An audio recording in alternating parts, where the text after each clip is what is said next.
The Velrani Empire had conquered 12 star systems. They had never lost a major battle. Their soldiers were tall and covered in thick gray skin that could stop bullets.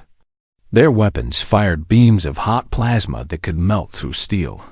They had ships that could cross galaxies in days. They were the greatest military power in the known universe. And today, they had come for Earth. Commander Tova stood on the bridge of her flagship, watching the blue planet grow larger in the viewing screen. She had led invasions before. She had burned cities and crushed armies. But this mission felt almost boring to her. The scouts had already studied Earth. The humans had no energy shields, no plasma weapons, no faster-than-light travel. They were primitives playing with fire while the Velrani wielded the power of stars. "How long will this take?" asked her second officer. Tova did not even look at him. 3 days. Maybe 4. We will land 1 million soldiers. The humans will see our power and surrender. If they do not surrender, we will kill them until they do. It is simple. She pointed at a small peninsula on the map. We begin here. The scouts say this region is not important. We will use it to establish our base, then spread outward. The drop pods launched. 1 million Velrani soldiers fell toward Earth like metal rain. On the ground, the humans watched the sky turn dark. Sergeant Dohan Park stood in the ruins of what had once been a busy street in Bizan. The buildings around him were already burning. Alien ships had fired on the city from orbit, destroying military bases and government buildings. Thousands were dead. Thousands more were running. But Dohan was not running. He was 34 years old. He had served in the army for 12 years. He had a wife and a daughter somewhere in the chaos, and he did not know if they were alive or dead. All he knew was that strange creatures from another world were falling from the sky, and someone had to fight them. His squad gathered around him. 12 soldiers. That was all he had left. They carried rifles, grenades, and knives. Simple weapons. Human weapons. "Sergeant," said Private Yuri Kang, a young woman with short black hair and steady hands. "They are landing in the mountains. Thousands of them. Maybe more." Dohan looked east, toward the Tibet Mountains. The alien drop pods were crashing into the peaks like falling stars. Each pod carried dozens of enemy soldiers. Soon, there would be an army up there. "Then we go to the mountains," he said. "Sir?" One of his soldiers looked confused. "Should we not wait for orders?" Dohan shook his head. "There are no more orders. Command is gone. The government is gone. We are all that is left." He checked his rifle and started walking. "So we fight." In the mountains, the first Velrani soldiers emerged from their pods. They were excited. This was supposed to be easy. Their officers had told them that humans were weak, small, and afraid. They would see the Velrani army and fall to their knees. The soldiers marched down the mountain paths. They expected to find villages full of screaming civilians. They expected easy targets. Instead, they found nothing. The villages were empty. The roads were abandoned. There were no people anywhere. Just silence and cold wind. "Where are they?" asked one soldier. "Hiding," said another. "They are cowards." They kept marching. The mountain paths were narrow and steep. The trees were thick. The Velrani did not like it. They were used to open battlefields where they could see their enemies. Here, they could not see anything except rocks and trees. Then the first shot rang out. A Velrani soldier fell. There was a hole in his head. He was dead before he hit the ground. The other soldiers raised their weapons. They looked around. They saw nothing. Another shot. Another soldier fell. "Where is the enemy?" Someone screamed. They never found out. More shots came from everywhere and nowhere. Soldiers fell one by one. The Velrani fired their plasma weapons into the trees, but they hit nothing. The humans were invisible. The humans were ghosts. Duhan Park watched from behind a rock, 300 meters away. He lowered his rifle and smiled for the first time that day. "One shot, one kill," he whispered. "That is how we fight." Private Yuri Kang was beside him. She had just shot 2 aliens herself. Her hands were still steady. "They are big and slow. Their armor is strong, but if you hit the head or the joints, they go down." "Good. Tell the others. We do not fight them face to face. We hit them and disappear. We make them afraid." For 2 hours, Dohan's squad moved through the mountains like shadows. They killed 47 Velrani soldiers without losing a single person. When the aliens sent reinforcements, the humans were already gone. In orbit, Commander Tova received her first report from the surface. It was not what she expected. "We have lost contact with 300 soldiers," the officer told her. Tova frowned. "Explain." "We do not know. They landed safely. Then they simply vanished." Tova did not understand. How could 300 trained soldiers vanish? The humans did not have the technology to fight the Velrani. It made no sense. "Send more soldiers to investigate," she ordered. "Find out what happened." She returned to her viewing screen, watching the blue planet below. For the first time since arriving, she felt something strange. It was not fear. The Velrani did not feel fear. It was something else. Something new. It was doubt. And in the mountains of Korea, Dolan Park was teaching his soldiers how to become nightmares. 2 weeks had passed since the invasion began. The Velrani had expected to control the entire peninsula by now. Instead, they controlled nothing. Lieutenant Gina Cho crawled through a narrow tunnel deep inside the mountains. The tunnel was old, built many years ago for mining. Now it was home to 300 fighters, men and women who had lost everything and decided to fight back. Gina was 38 years old.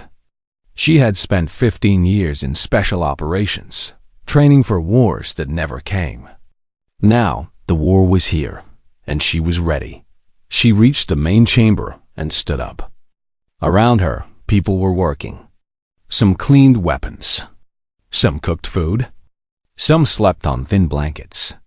They were tired, but they were alive. "Report," she said to her second-in-command, a former police officer named Sung-Ho Lee. "Enemy patrol heading toward the southern valley. 50 soldiers. They will arrive in 3 hours." Gina nodded. "Get me Taiho." Corporal Taiho Kim was a small man with glasses and nervous hands. Before the invasion, he had been an engineer. He built bridges and roads. Now he built bombs. "The valley is ready," Taiho said. "I place charges on both cliffs. When the patrol reaches the center, we collapse the walls. They will be buried." "Good. And the escape route?" 3 tunnels. All hidden. We strike and disappear before they know what happened. This was how the resistance fought. They never stood in the open. They never gave the enemy a fair battle. They used the land itself as a weapon. The mountains were full of caves and tunnels that the Velrani did not know about. The forests were thick and confusing. The rivers were fast and cold. Every part of the land was a trap. The Velrani had better weapons, better armor, better numbers. But they did not know this land, and that made all the difference. 3 hours later, 50 Velrani soldiers marched into the southern valley. They moved slowly, carefully. They had learned to be afraid of these mountains. Too many of their brothers had died here. The squad leader looked around. The valley was quiet. Too quiet. "I do not like this," he said. Before anyone could respond, the world exploded. Taiho's bombs went off perfectly. The cliffs on both sides collapsed, sending thousands of tons of rock down onto the valley floor. The Velrani screamed, but the sound was drowned out by the thunder of falling stone. When the dust cleared, there was no valley anymore. Just a pile of rock and silence. Gina watched from a safe distance. She felt no joy, only cold satisfaction. How many? All of them, Sunho said. All 50. They disappeared into the tunnels before the Velrani could send reinforcements. In orbit. Commander Tova was furious. Her fleet had been over Earth for 2 weeks. She had lost 12,000 soldiers. She had taken no cities. She had captured no territory. The invasion was becoming a joke. "Explain this to me," she said to her officers. "We have 1 million soldiers, the best weapons in the galaxy, and we are losing to primitives with simple rifles?" No one could answer. "They will not fight us directly," one officer finally said. "They hide. They attack from shadows. They use traps and tricks. When we chase them, they vanish. When we stop chasing, they attack again, then stop them. We cannot. We do not know where they are. They could be anywhere. They know this land. We do not." Tova slammed her fist on the table. She had conquered 12 star systems. She had burned worlds. She had killed millions. And now she was being humiliated by a small group of humans on a primitive planet. "Send another 100,000 soldiers," she ordered. "Burn the forests. Collapse the caves. Destroy everything until there is nowhere left to hide." But Gina Cho had already predicted this. She gathered her fighters in the main chamber and spoke to them. "The enemy will escalate. They will try to destroy our hiding places. We must be ready to move." A young woman raised her hand. Her name was Minji Han. She was 19 years old, a university student before the invasion. Now she was a fighter. "Where will we go?" Gina smiled. "Everywhere. We will not stay in one place. We will spread across the entire mountain range. When they destroy one hiding place, we will have 10 more. When they chase us in one direction, we will attack from another." She pulled out a map and spread it on a table. The map showed the entire peninsula. It was covered with marks and symbols.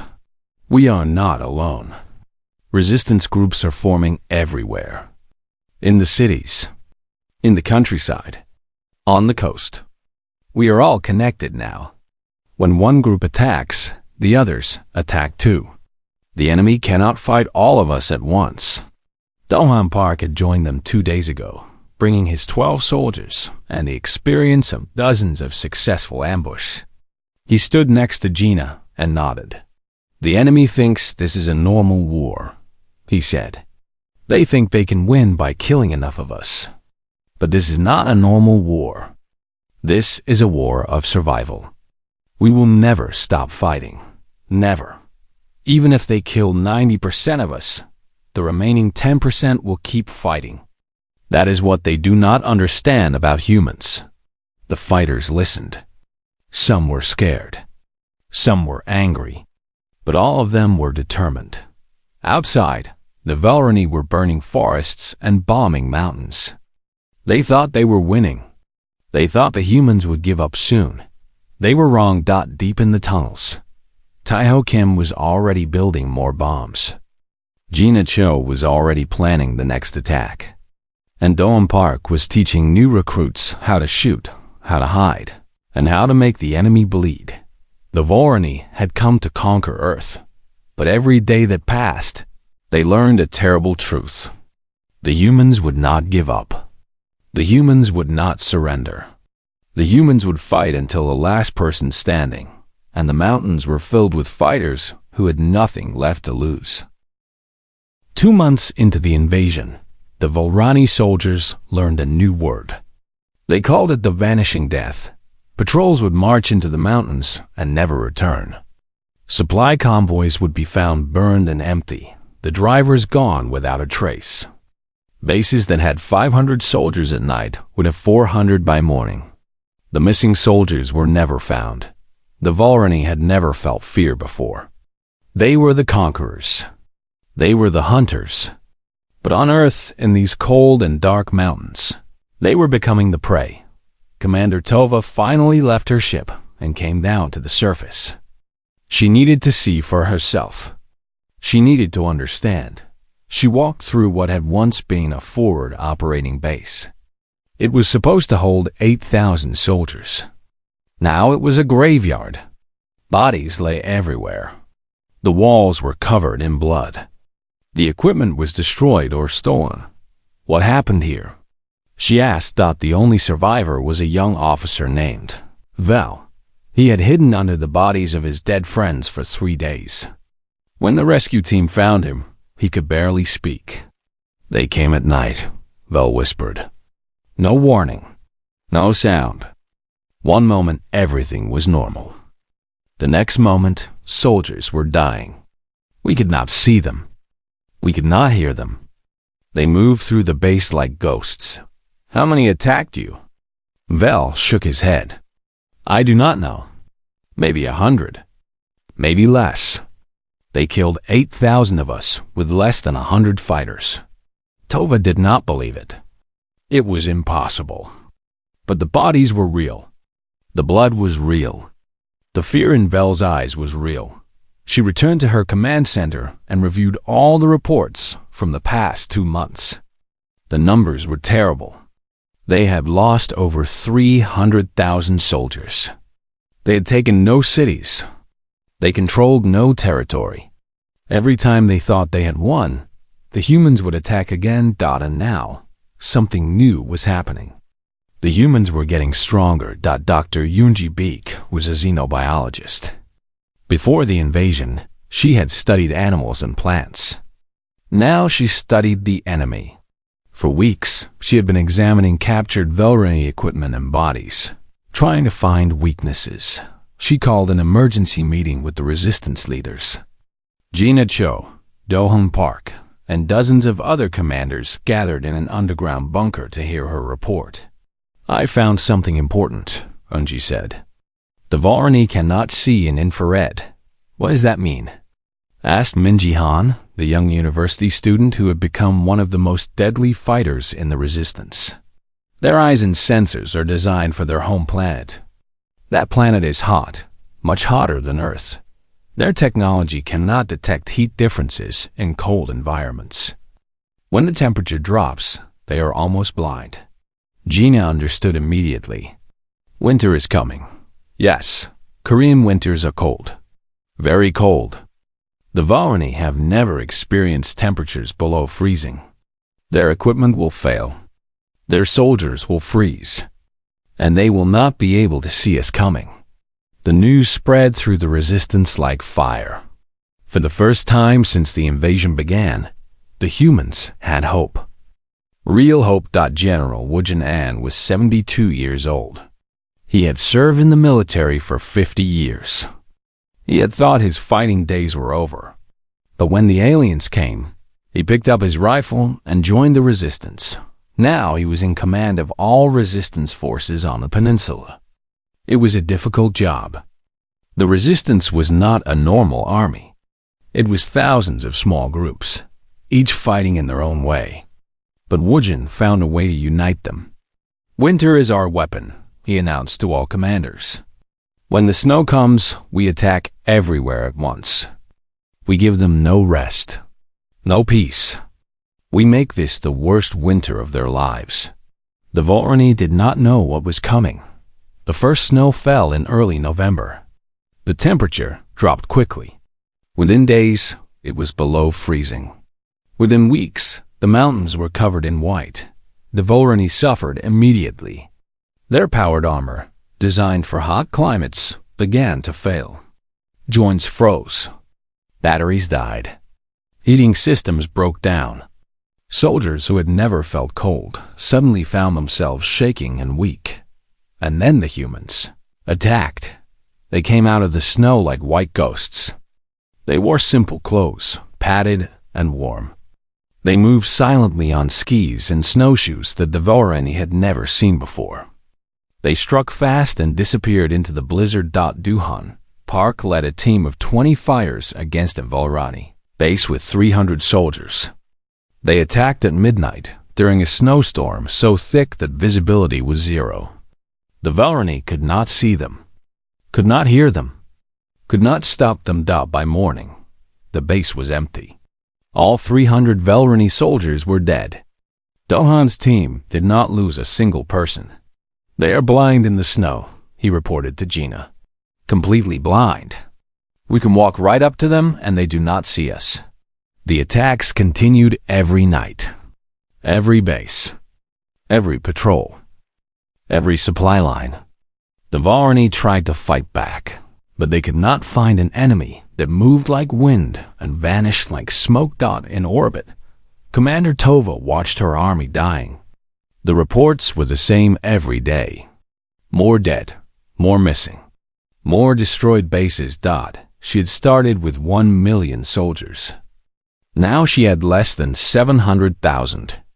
And winter was just beginning. "We should leave," one of her officers suggested quietly. Tova glared at him. "The Velrani do not retreat. We do not run from primitives." But deep inside, she was starting to wonder. The humans were not fighting like primitives. They were fighting like something else. Something the Velrani had never seen before. They were fighting like they had already won. 4 months into the invasion, the Velrani Empire made a decision. This war was not worth fighting anymore. Commander Tova received the message from the High Council. It was short and clear. Cut your losses. Save what soldiers you can. Leave this planet. She should have felt relief. Instead, she felt only shame. In her entire career, she had never failed. She had conquered worlds. She had crushed armies. She had been called the greatest commander of her generation, and now she was running from a planet of primitives. But before she could leave, she needed to understand. She needed to know how everything had gone so wrong. She called for all surviving intelligence reports. She studied them for days. Slowly, the picture became clear. The humans had learned. From the very first day, they have been watching, studying, adapting. They learned how Velrani weapons worked. They learned how Velrani armor could be broken. They learned how to use captured technology. And they shared this knowledge with every resistance group on the planet. Major Dohan Park had led the mission that captured the first intact Velrani plasma rifle. It happened during the second week of winter. His team ambushed a small patrol and killed everyone except one soldier. That soldier was carrying a new type of weapon, one they had not seen before. Dohan brought the weapon back to the resistance headquarters. Within hours, engineers were taking it apart. Within days, they understood how it worked. Within weeks, they were building their own versions. "It is not perfect," Taiho Kim admitted, showing off the first human-made plasma weapon. "But it works. And now we can fight them with their own fire." The plasma weapons changed everything. Before, the humans could only ambush and run. Now, they could attack directly. They could destroy Velrani vehicles and fortifications. They could fight and win an open battle. The Velrani soldiers, already terrified by months of guerrilla warfare, now faced an enemy that was becoming their equal. Morale collapsed. Soldiers refused to leave their bases. Officers began fighting among themselves. Tova read all of this in the reports. Each page made her more sick with anger and shame. But the worst report came last. A young human had cracked their encryption. All their communications. All their secrets. The resistance knew everything. Hemisong was 19 years old. Before the invasion, she was a computer science student who spent her nights playing video games. She had never thought about war or fighting. She was just a normal girl with a talent for coding. When the aliens came, her family died in the first attack. Her home was destroyed. She had nothing left except her laptop and her skills. She found the resistance and offered to help. At first, no one took her seriously. She was young and small and looked like a child. But then, she started working on captured Velrani computers. The Velrani used complex encryption. They believed no primitive species could ever break it. They were wrong. Hami spent 3 weeks doing nothing but staring at screens. She barely ate. She barely slept. She tried thousands of different approaches. She failed again and again. But she did not give up. On the 22nd day, she finally broke through. The Velrani encryption opened like a flower. Suddenly, she could read everything. Troop movements, supply schedules, attack plans, retreat orders. "I have it," she whispered, tears running down her face. "I have everything." General Wujin An listened to her report with a calm face, but inside, his heart was racing. "You are telling me," he said slowly, "that we can see everything the enemy does?" "Yes, every message. Every order. We can see their plans before they act on them." Wujin closed his eyes. For the first time in 4 months, he allowed himself to hope. Not hope that they might survive. Hope that they might actually win. The resistance changed its strategy. Instead of random attacks, they began precise strikes. They hit supply convoys exactly when they were most vulnerable. They attacked bases exactly when defenses were weakest. They ambushed patrols at exactly the right moment. The Velrani could not understand how the humans always knew. How they always appeared at the worst possible time. How they always seemed to be one step ahead. Commander Tova realized the truth too late. By the time she understood that their communications were compromised, the damage was done. The resistance knew about the retreat order. They knew where the extraction ships would land. They knew exactly when the Velrani would try to escape. "We need to change everything," Tova said desperately. "New encryption. New plans. New landing zones." Her officers looked at her with empty eyes. "There is no time. The extraction is in 2 days. We cannot change anything now." Tova felt something she had never felt before. True fear, not fear of death. Fear of complete and total defeat. On the ground, the resistance was preparing. Gina Cho had gathered the largest force they had ever assembled. 2,000 fighters, armed with captured alien weapons and burning with 6 months of rage. "They think they are escaping," she told her soldiers. "They think they will fly away and leave us behind. They are wrong. Not one of them will leave this planet alive." Dolan Park checked his plasma rifle. It felt strange in his hands, but he had practiced for weeks. He was ready. "For everyone we lost," he said quietly. "For everyone we lost." The soldiers repeated. "In 2 days, the Velrani would try to run. The humans would be waiting." The 6th month of the invasion began with fire. Commander Tova had planned the evacuation carefully. 12 extraction points across the peninsula. Transport ships would land at dawn, load as many soldiers as possible, and leave before the humans could respond. It was a simple plan. It should have worked, but the humans knew everything. General Wujin An stood in the command bunker, surrounded by communication equipment that Hemi-Song had built from captured technology. He could hear every Velrani message. He could see every enemy movement on the screen. "All teams in position?" he asked. "Yes, sir," replied Sun Ho Lee. 2,000 fighters at the 12 landing zones. Anti-aircraft weapons ready. Mountain passes prepared for collapse. Then we wait. At dawn, the Velrani transport ships descended from orbit. They were huge vessels, each capable of carrying 10,000 soldiers. They came down slowly, carefully, looking for any sign of danger. They saw nothing. The landing zones looked empty. The mountains were quiet. The only sound was the wind. "Zones are clear," reported the pilot. "Beginning landing sequence." The first ship touched down. Its doors opened. Hundreds of exhausted Velrani soldiers began running toward it. desperate to escape this nightmare planet. Then the mountains exploded. Taiho Kim had spent weeks preparing this moment. Every landing zone was surrounded by hidden explosives. Every mountain pass was ready to collapse. Every escape route was a trap. The explosions went off in perfect sequence. Cliffs fell. Roads disappeared. The Valrani soldiers found themselves trapped in valleys with no way out. And then the humans attacked.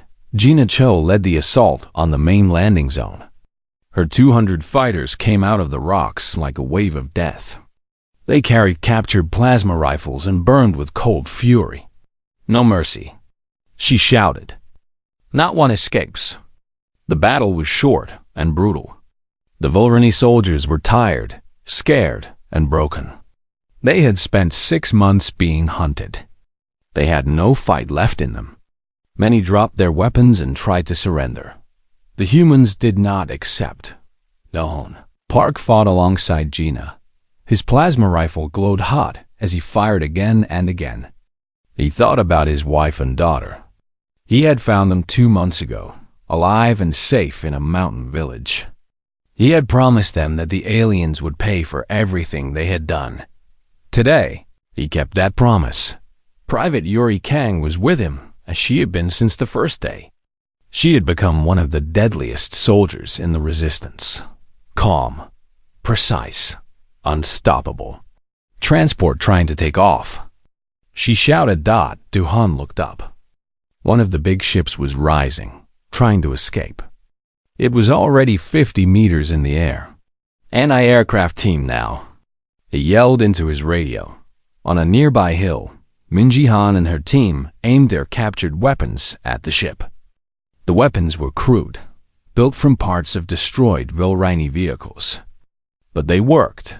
3 beams of plasma hit the transport's engines.